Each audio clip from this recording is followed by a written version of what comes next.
तो ये आज शुरुआत के कुछ एक आंकड़े हैं, अभी मार्केट ओपन हो रहा है, आप उसको एंजॉय कीजिएगा और एक्सपर्ट्स आपको अभी ओपनिंग के सौदे भी बता देंगे।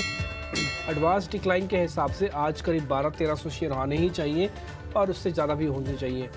1400 शेयर ही है, यस ठीक है। तो 77 पॉइंट ऊपर है इस समय निफ्टी। बैंक निफ्टी के अंदर भी बड़ा तब देखेंगे तो 200 पॉइंट किया है। बैंक निफ्टी ने एक हर्डल को गैप के साथ पार किया है, वो है 47,500 का। तो आज दिन भर की जद्दोजहद मार्केट को करनी है, वो 47,500 300 की बेस को बचाने की करनी है बैंक निफ्टी के हिसाब से। निफ्टी के हिसाब से 21,700 वापस आ गया, 800 का रेजिस्टेंस है और आप 400 से 500 का ट्रेलिंग स्टॉप लॉस ऊपर भी लेके आ सकते हो। तो अभी भी हम 500 से 800 वाली रेंज के बीच में ही कामकाज कर रहे हैं। 1600 शेयर इस समय एडवांसेस के साथ आपको अपनी स्क्रीन पर दिख रहे होंगे। आ जाते हैं जरा टॉप काउंटर्स पे। आज शुरुआती गेन कहाँ से मिला। हीरो मोटोकॉर्प ऊपर आ चुका है, ये गैप तो खुला था आधे % का, लेकिन 1.5% अब ऊपर आ चुका है। आयशर मोटर, एक्सिस बैंक, ये कुछ एक और शेयर्स भी हैं जहां पर आज शुरुआत में करीब 1% तक की बढ़त है। M&M भी ऊपर आया है। तो आज ऑटोज के अंदर काफ़ी अच्छा मोमेंटम शुरुआत में ही देखने को मिल रहा है, तो इसलिए आज की थीम में ऑटो को आप मिस ना कीजिएगा। जहाँ भी अच्छे ट्रेड मिले ना, वहाँ पे जरूर पता भी कीजिए और हो सकता है अभी आपको एक्सपर्ट भी कोई ना कोई ट्रेड दे ही दे। SBI भी ऊपर है आज, UPL भी वापस से ऊपर आके अब ट्रेड कर रहा है। ये करीब UPL चल रहा है 500 कुछ का। एक्सिस बैंक के अंदर भी आज शुरुआती मजबूती है, कल ICICI का दिन था, आज थोड़ा एक्सेस लीडरशिप लेने की कोशिश कर रहा है। आते हैं वीक काउंटर्स पे जो कमज़ोर खुल रहे हैं, उसमें अगर आप देखेंगे तो इन्फोसिस करीब 2 रुपये नीचे आ गया। ये वैसे भी ज़्यादा बड़े गैप के साथ नहीं खुल रहा था। TCS ऑलमोस्ट फ्लैट है। नेस्ले के अंदर हल्का सा नुकसान है। अभी भी आप संख्या के लिहाज से चेक करेंगे तो निफ्टी के 50 में से करीब 47-48 शेयर हरे ही निशान में है, कुछ ज़्यादा बड़ा डैमेज तो नहीं हो रहा है। तो शुरुआती जो गैप मिलना था वो तो मार्केट को मिल गया, इसके बाद कितना सस्टेन करेगा थोड़ा समय लगेगा उसको चेक करने में। नेक्स्ट 50 वाला एरिया मैं आपको जरा बता देता हूँ, फिर हीट मैप आपकी स्क्रीन पर आ जाएगा। श्रीराम फाइनेंस, टॉरेंट फार्मा और हेवल्स, ये करीब 1 से 4% ऊपर वाले शेयर हैं। ये हीट मैप अपनी आप स्क्रीन पर देख पा रहे हैं। यहाँ पे आपको हीरो मोटोकॉर्प सबसे ऊपर, अब 2% ऊपर है, आधे % खुला था, ये 1.5% ऊपर हुआ है। आयशर तीसरा, एक्सिस बैंक ICICI को रिप्लेस करता हुआ, और चौथा डिविस लैब भी अपनी स्क्रीन पर देखेंगे तो वो भी दिखेगा। डॉक्टर रेड्डीज इकलौता बड़ा शेयर है निफ्टी 50 काउंटर्स में से, जहाँ पे गिरावट करीब 2% के आसपास की है। छोटे मझोले शेयर्स में क्या हो रहा है एक बार आपको प्रियंका बता।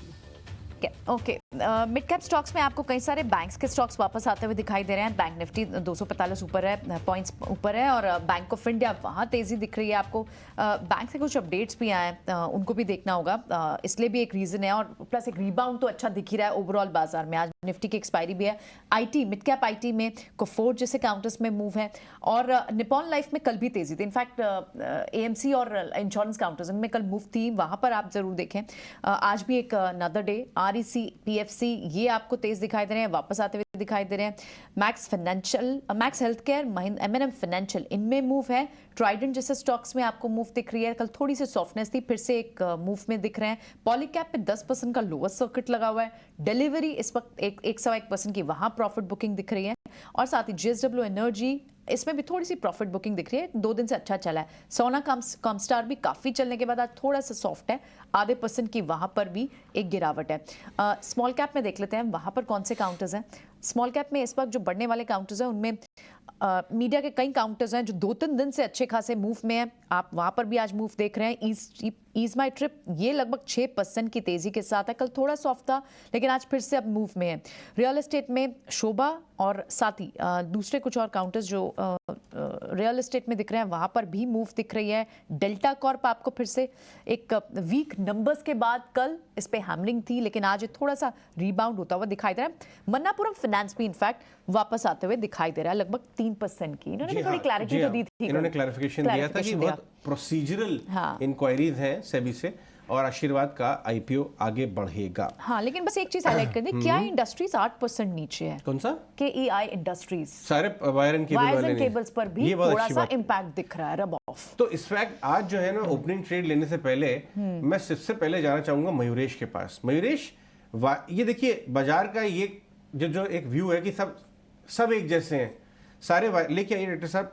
RR काबिल को लेके आइए। KEI तो आपने बहुत अच्छा पकड़ा, 7% नीचे। पॉलीकैप 10% है। ये RR काबिल जो भी हाल ही में IPO आया, अरे वाह, ये भी 4% नीचे। पूरा ये तो मौका मिल रहा है साहब। पूरा सेक्टर थोड़ी एक जैसा हो सकता है, ये एक स्टॉक स्पेसिफिक इशू है, कंपनी स्पेसिफिक, वो भी देखते हैं आगे कैसे बनता है। आपके अब वायर एंड केबल में बेस्ट स्टॉक पिक कौन सा है मयूरेश? मुझे लगता है I think KEI as the nearest competitor या Havells as the nearest competitor, क्योंकि जो डिवर्सिफिकेशन आज हेवल्स के पास है, स्विचेस हैं, स्विच गियर्स हैं, स्विचेस का मार्केट लगभग 9,000 करोड़ का है, जहां पे unorganised is still pretty large. Switch gears का market is almost around 3,500 odd crore, जहां पे अनऑर्गेनाइज्ड मार्केट काफी हाई लेवल पे है। तो कहीं ना कहीं आई थिंक ये जो क्वालिटेटिव स्टॉक्स हैं, केईआई हुआ, हेवल्स हुआ as an example, again because of diversification, अगर और गिरते हैं यहाँ पे और पुल बैक्स आते हैं तो अच्छे मौके हो सकते हैं।